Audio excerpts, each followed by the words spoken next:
Hello friends, मैं हूं विकास और आप सभी का स्वागत करता हूं नॉलेज किंगडम के इस प्लेटफॉर्म पर। फ्रेंड्स, आज हम बात करेंगे कि किस तरह हम बहुत जल्दी शतरंज या जिसे हम चेस कहते हैं खेलना सीख सकते हैं, वो भी 10 मिनट में। मैं आपको विश्वास दिलाता हूं कि ये सबसे सिंपलेस्ट मेथड है जिससे आप सिर्फ 10 मिनट में चेस को खेलना सीख जाएंगे। तो आइए हम शुरू करते हैं। सबसे पहले हम शुरुआत करते हैं चेस की बनावट से। बेसिकली चेस 64 स्क्वायर से बना हुआ है। ये जो आप देख रहे हैं ब्लैक एंड व्हाइट जो स्क्वायर्स हैं, ये 64 हैं, जिसमें से 32 ब्लैक हैं और 32 व्हाइट स्क्वायर्स हैं। जिस तरह की आप देख पा रहे हैं स्क्रीन पर, ये जो वर्टिकल लाइंस हैं इन्हें हम फाइल्स कहते हैं। ये जो हॉरिजॉन्टल लाइंस हैं इन्हें हम रैंक्स कहते हैं।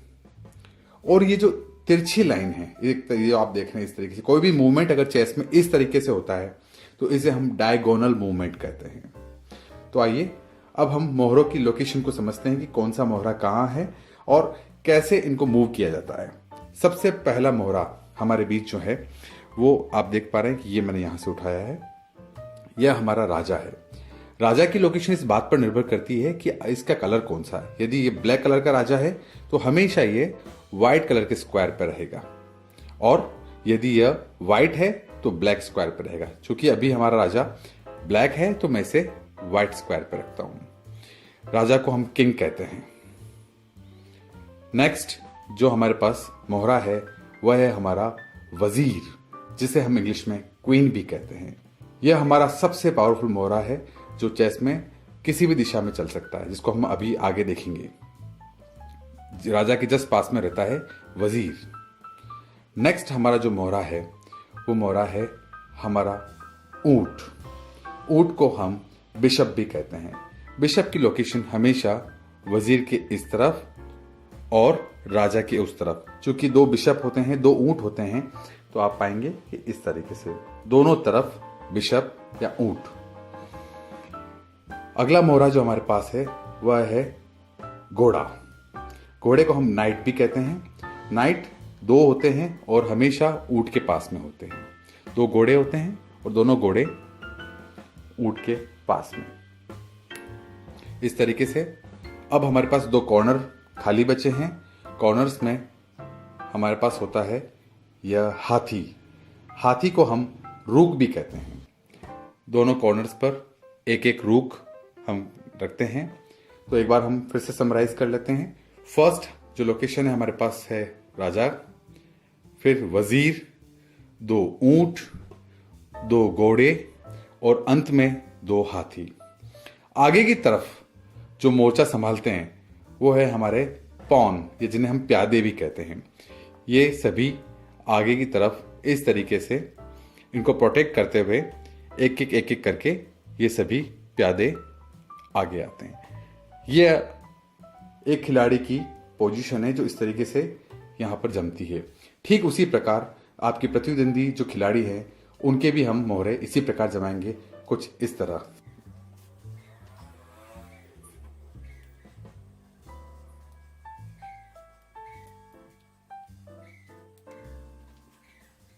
तो फ्रेंड्स, इस तरह हमारे दोनों खिलाड़ियों के मोहरे अपनी चाल चलने के लिए तैयार है। आइए हम गेम शुरू करते हैं और हर मोहरे की शक्ति या उसकी चलन शक्ति को हम देखने का प्रयास करते हैं। सबसे पहले हमारे पास जो मोहरा है वह है हमारा पॉन या प्यादा। प्यादे की एक विशेषता होती है कि प्यादा शुरुआत में एक कदम या दो कदम अपनी सहूलियत के अनुसार खिलाड़ी चल सकता है। वह एक कदम भी चल सकता है और दो कदम भी चल सकता है। लेकिन जब सामने वाले खिलाड़ी का अगर प्यादा यहां पर है, कोई भी अगर मोहरा यहां रखा है, तो वह उसे कैप्चर नहीं कर सकता, इस तरीके से नहीं मार सकता। हमेशा प्यादा क्रॉस में ही मारेगा।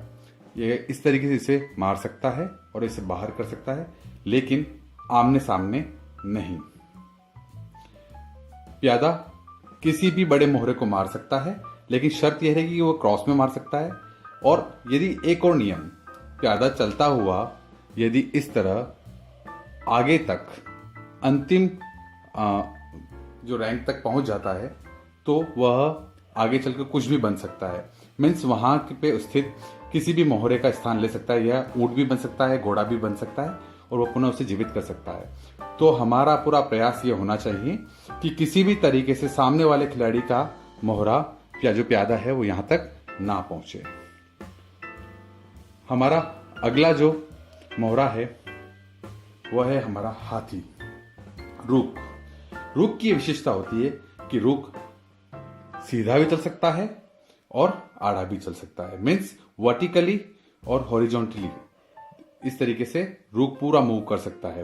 मैं उदाहरण से बताता हूं, यदि हमारा रूक यहां है और कोई भी प्यादा अगर यहां रखा है तो ये सीधा यहां से इसे मारकर बाहर कर सकता है, या यदि हमारा मोहरा यहां है और रुख हमारा यहां है तो इस तरीके से यहां आकर ये सीधा वर्टिकली भी इसे मार सकता है।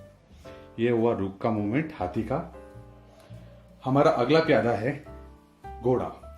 घोड़ा एकमात्र ऐसा मोहरा है जो किसी एक मोहरे के ऊपर से कूद सकता है। घोड़े का हमेशा मूवमेंट एल शेप में होता है। एल शेप का मतलब हमेशा 2.5 कदम चलता है। घोड़ा हमेशा 2.5 कदम किस प्रकार से चलेगा? 1, 2 और 2.5। जैसा कि मैंने बताया था एल बन गया है। मैं आपको एक अच्छे से एग्जाम्पल से क्लियर करता हूं।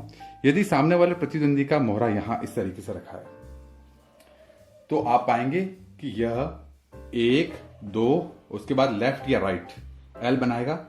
ये इस तरीके से इसे यहां से इसे मार देगा और 2.5 कदम चल लेगा। तो घोड़े का जो मूवमेंट होता है वो आगे पीछे दाएं बाएं कहीं पर भी चारों तरफ 2.5 कदम चल सकता है। हमारा अगला जो मोहरा है वह है ऊंट। ऊंट का जो मूवमेंट होता है वो हमेशा डायगोनल होता है, मीन्स ऊंट ब्लैक से ब्लैक, अगर ब्लैक स्क्वायर पर है तो ब्लैक से ब्लैक पर कहीं पर भी इसे चाल को चल सकता है। उदाहरण के तौर पर अगर यदि हमारा अपोनेंट का जो मोहरा है वो यहां रखा हुआ है तो ऊंट तिरछा चलता हुआ इसको यहां मार सकता है। ऊंट कहीं पर भी ब्लैक से ब्लैक सिर्फ तिरछा ही चलेगा, ऊंट कभी भी सीधा या हॉरिजॉन्टली या वर्टिकली नहीं चल पाएगा। तो ऊंट की विशेषता है तिरछी चाल। हमारा अगला जो मोहरा है वह है सबसे पावरफुल, सबसे ज्यादा ताकतवर मोहरा, वह है हमारा वजीर। कहते हैं कि वजीर इस पूरे चेस की जान होती है। वजीर की विशेषता होती है कि वजीर किसी भी दिशा में चल सकता है, हॉरिजॉन्टली, वर्टिकली और डायगोनली। कहीं पर भी किसी भी तरीके के मूवमेंट को उसको परफॉर्म कर सकता है। यदि कोई हमारे पास मोहरा यहां है तो उसे ऐसे भी मार सकता है, यदि कोई मोहरा इस जगह है तो वह उसे ऐसे भी मार सकता है, और कोई मोहरा यदि तिरछा रखा है तो इस प्रकार ऐसे भी मार सकता है। तो वजीर किसी भी दिशा में आगे पीछे चल सकता है। एक और विशेषता मैं बताना चाहूंगा हमारे राजा की। अंत में जो सबसे महत्वपूर्ण किरदार है वो राजा है।